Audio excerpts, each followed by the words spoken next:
Good morning, guys. Today we're in Phahurat, which is Little India here in Bangkok. It's a center that's filled with Indian stores, shops, all sorts of interesting things.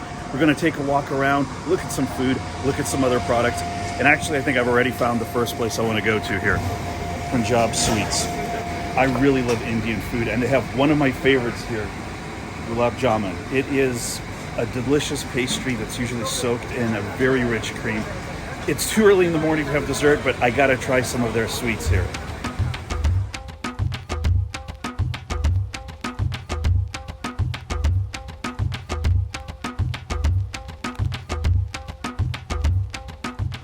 Well, it looks like I'm going to start my day off with desserts. We've got these 4 items here. I know that this is gulab jamun because I've had this before, as I've eaten at many Indian restaurants back in the United States.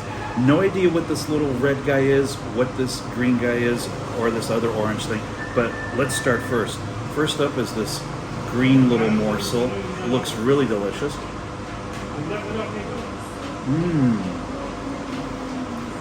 It's got a very crumbly texture to it, absolutely tasty. It's got a little bit of maybe a mint or pistachio flavor. I'm guessing that's why it's green. Not what I expected at all. I thought it would be kind of juicy, but it's dry. But it's dry in a very delicious way. I wish I knew what it was. If you guys know what I'm eating, drop it down in the comments below. Okay, now let's try the red one.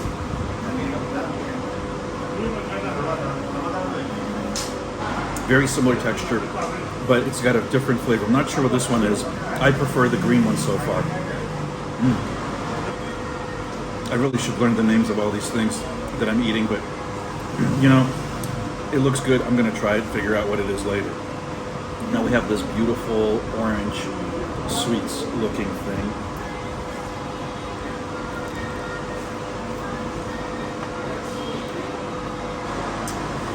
It has this consistency of cold, crunchy noodles. Definitely has a bit of an orange flavor. Very sugary, very sweet. I mean, we are at a sweets shop.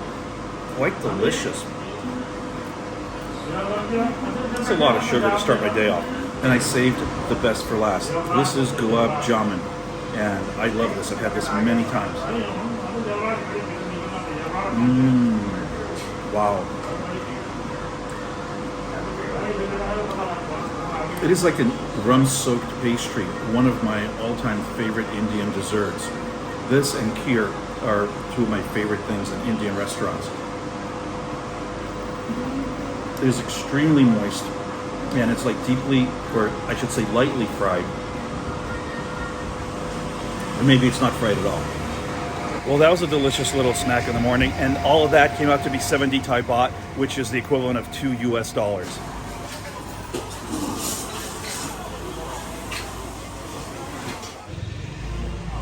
All right, guys, let's go check out the Gurdwara Sri Guru Singh Sabha.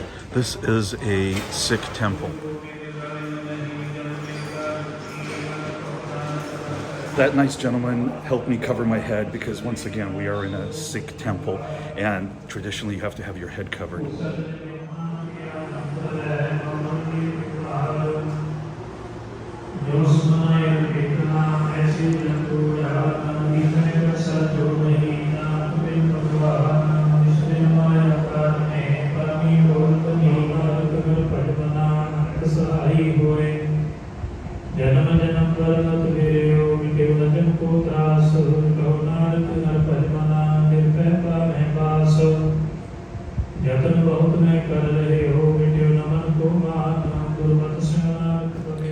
I find the Sikh culture to be very interesting. The Sikhs adopted the turban because one of the gurus thought that it was important to show that they have sovereignty and they're equal with all humanity. And that's why you always see Sikh men wearing the turbans. Another interesting fact I learned about the Sikh culture is you'll see a lot of the men wearing bracelets. And it used to be a bracelet that covered their whole arm. And the whole idea was for war, to defend against swords, and also if a tiger or something attacked them. So I've said it before and I'll say it again. I'm not a religious person, but there's something about going into different houses of worship in different cultures, different countries. There's a certain spirituality to it, and it really just brings out a lot of feelings and emotion for me every time I go into one. So I would encourage you, even if you're not a religious person, if you're ever in a place or a country and there's maybe a church, a mosque, a synagogue, and you're curious, go inside. I guarantee you that they will welcome you, and if you're just cordial and quiet, you can find out some very interesting things and enjoy the experience. I'm noticing this area has a lot of garments for sale. It's quite the garment district with a lot of clothing available here. I'm not going to pretend that I'm Indian or that I know anything about fashion. You see the clothes I wear, but I'm seeing a lot of what I would consider traditional Indian clothing in this market so far. And the colors are just absolutely mind-blowing.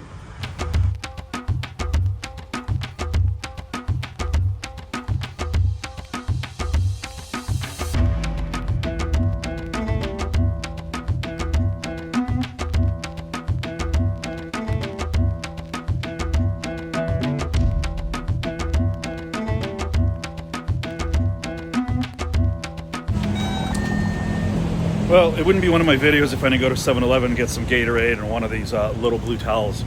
You guys get me to 20,000 subscribers and I promise I'll stop going to 7-Eleven, at least on camera. I'll never stop going to 7-Eleven. I'm walking in circles a little bit here because I'm trying to find some Indian restaurants. It's getting near lunch and I would love to have a good Indian lunch. I love Indian food. Do you like Indian food? Let me know what you guys think in the comments below. I have found another sweets shop, but I need to get lunch. I just wanted to show you guys all of these beautiful colors here. I'm gonna have to probably come back and try some of this as well.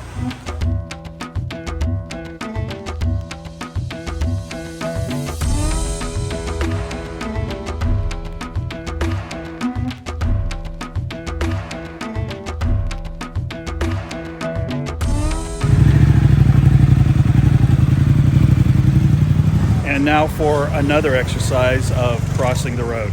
I feel like I'm playing Frogger. I think I just missed my opportunity to cross as well. Okay, we're literally going to play Frogger here as we try to cross the road and hopefully not get killed. Don't ever do this. I do very stupid things. All right, well, now that I survived that ordeal of crossing the road, we are going to go get some food. And I see just the place I want to go. The Royal India restaurant, and it is down this little alleyway.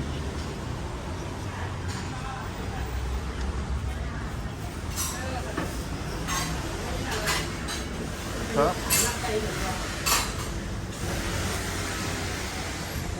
Oh, sweaty cup, noon cup.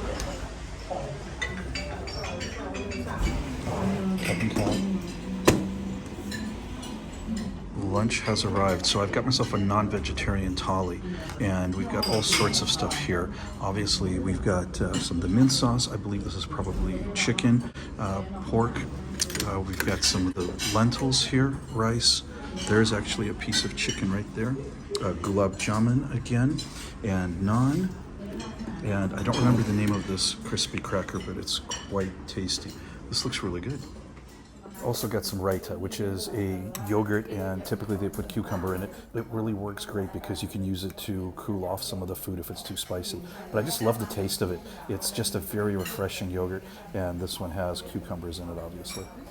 All right, guys, let's dig in. We got all our food here. First thing to do is take some of the naan, and I'm gonna try just dipping it. Typically, this is how you eat Indian food. You eat it with a fork, obviously knife, but also all the sauces in all of these little cups. They are delicious. So,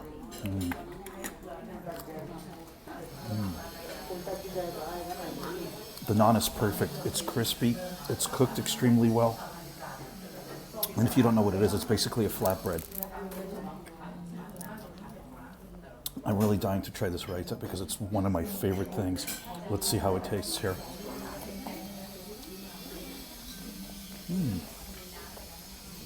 It's a lot more watery than I'm used to, and it's got a lot more spice to it. Of course, we're in Thailand, but I really love that very much. Okay, let's dig in and try some of this. We've got goat cheese and peas here, and I don't remember the name of it. That's okay.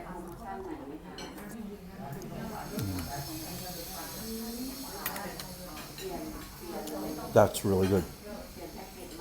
The little cube of goat cheese is just very soft and it just kind of melts in your mouth. You've got the peas in there. It's definitely got some curry. If you don't like curry, you shouldn't be eating Indian food to begin with.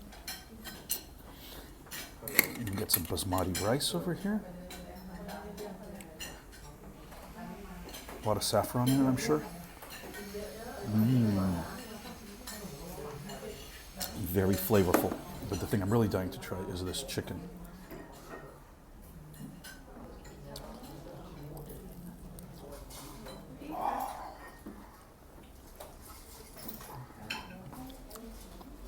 Wow.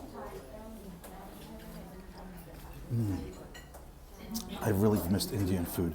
I had some good Indian food in Texas and obviously tons of it in California, but not yet here. So what I like to do, and you can do whatever you want, I just typically like to take some of the yogurt, put in some of the rice, and maybe mix some of the things in. Okay, next up is the lentils, I believe. Next up is going to be this chicken that came in this red sauce. It's not chicken tikka. Let's find out. I don't think I've ever tried this kind of a chicken before at an Indian restaurant. I can taste cumin. There's a lot of pepper in it. It's got a creamy texture to it, obviously curry, but that is quite delicious. Definitely needs to have a little rice. I'm a savage. I'm just gonna mix it in.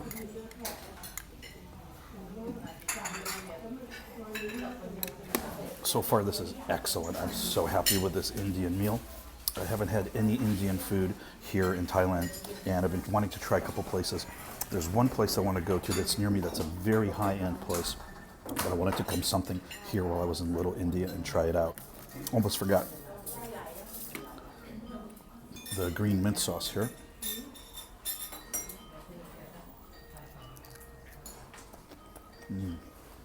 Wow. Obviously very minty. This goes really well with the chicken and with the rice. This whole dish, just everything here goes together. You can mix it up and eat it however you want. And we have the big cracker. Again, don't recall the name of it. I'll put the description and links to all the places I've been to down in the description below so you can check it out. So very happy with this meal. This chicken, hands down, my favorite so far. The only thing we have left is the gulab jamun. Again, like I showed you guys earlier, it's just some kind of a pastry, and it's very, very rich. That was a good meal, quite tasty. So this whole thali came out to be 370 Thai baht, which is right around $11 or so. Well, guys, that was really good. I really enjoyed Royal India. And what's really interesting is I ended up talking to the owner, and they've been here for 64 years. That's 4 generations of their family that's run this restaurant. They also have one at Siam Paragon and one at Emporium and one at another location. But if you're ever in this area here or one of those, go try it out. It's some of the best Indian food that I've definitely had. I also got a chance to talk to the owner's son, and he was telling me about all the other restaurants they have.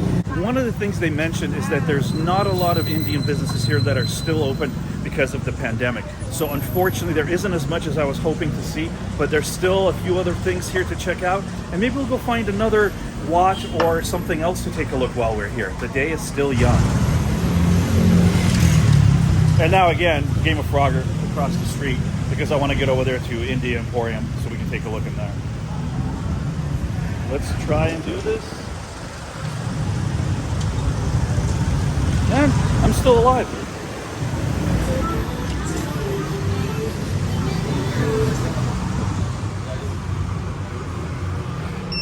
Walking into India Emporium here. Don't worry, I'm not going to take you into another 7-Eleven. But this mall here definitely has quite a few floors. There's quite a few different stores. We've got some very common things here, the chain restaurants, but most of it is going to be more Indian garment stores. There's going to be jewelry. There's going to be all sorts of things in here. So let's just walk around real quick and take a look. I've never been here before and obviously wasn't here before the pandemic, but unfortunately most of the floors on this mall, other than the first floor, are pretty closed. There's very few shops up here and there's just not a lot going on. But still, this mall is mostly garments. There's quite a bit here. If you like fabric, if you like dresses, and if you just want to see some Indian items, this is a really cool place to come and check out. So unfortunately, even the food court here is very empty. It looks like most of the businesses that are still here are concentrated on the first floor. I would say that I know about as much about garments as I do about cooking, which is zero. But there seems to be a lot of interesting fabric here, and if you're looking to make dresses or any kind of outfits or even bridal stuff, this would be a good place. I gotta be honest, it's so cool to see all these Indian people here. It really reminds me of living back in the San Francisco Bay Area. I lived in Silicon Valley and there was a lot of Indian people in that area because of all the startups, all the engineers, and just quite a big community. And actually in a city not far from you where I used to live in Fremont, there is a very large Sikh community as well. I think I might have run out of things to show you guys here in Little India. Now I'm entering the King Prajadeo Park. I know I butchered that name. Go for it. Have at me in the comments. But I'm going to the Chao River Sky Park here. It's some kind of a skywalk over the river. So let's take a look. I've never been here, and what perfect time to do it. This is a wonderful idea. What they've done here is they've taken this walkway that's over the bridge over the Chai Phraya River, and they've turned it into a park. There's plants, there's trees, and there's some really cool architecture here, and it's a really good use of the space because otherwise it would have been just an ugly walkway from one side to the other. Kudos, Thailand, great idea. Well, I hope you guys enjoyed this episode of Little India as much as I had fun making it. This is a very interesting little area here in Bangkok. Don't forget to like, subscribe, hit the bell, all that good stuff. I'm going to throw up some of my other videos up here, and you can check them out if you like. And guys, as always, don't forget to take care of yourselves. Bye.